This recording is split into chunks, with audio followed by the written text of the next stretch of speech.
Fenalore, c'est un ancien mot norvégien qui utilisait les Vikings. Fenalore. Fenalore, oui. Les Vikings partaient pour conquérir la Normandie, peut-être pas l'Alsace, et il fallait une façon de conserver le produit.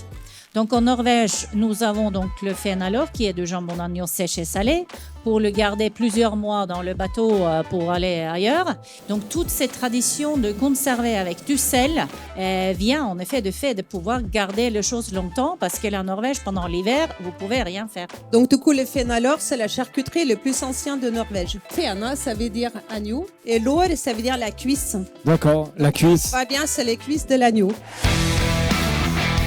Notre enjeu, nous, c'est d'apporter à nos clients, qui sont des chefs cuisiniers, mais qui sont aussi des bouchers, charcutiers, traiteurs, qui sont des épiceries fines, mais donc d'apporter, on va dire, aux chefs le meilleur au plus proche.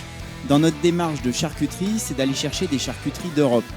Évidemment, on a l'Espagne, évidemment, on a l'Italie, mais là, on a eu une très belle surprise et ça a été intéressant effectivement de trouver le produit qui correspondait parce que c'est pas parce qu'on va chercher une charcuterie d'Europe qu'elle va convenir au goût des chefs et des Français.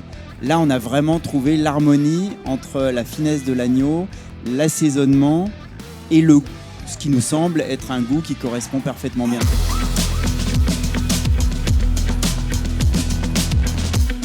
Alors Joël, raconte-nous comment tu as préparé ce plat. La patate douce, c'est comme un tataki. Elle a été cuite au four comme une enrobe de champ. Et elle a sorti tout son sucre.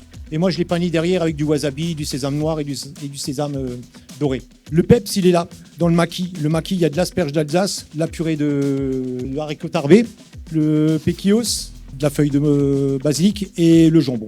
Donc ce jambon norvégien. Exactement, norvégien, bien sûr. Fenalore. Donc c'est vraiment super bon. Donc là, ça fait un bon mélange avec les asperges. Quand tu me dis qu'est-ce que t'aimes dans cette gastronomie, c'est ça. C'est de retrouver le produit et que la recette rend hommage à la façon dont la bête a été élevée, à l'origine géographique et arrive à mettre tout ça en musique. Et là, c'est vraiment fort parce qu'on a des choses, un grand écart entre l'ail noir, l'agneau de Norvège et l'agneau du Bourbonnais et ça se marie parfaitement à la fin. Allez, merci Joël. Voilà, maintenant tu sais ce qu'il te reste à faire, c'est la plonge.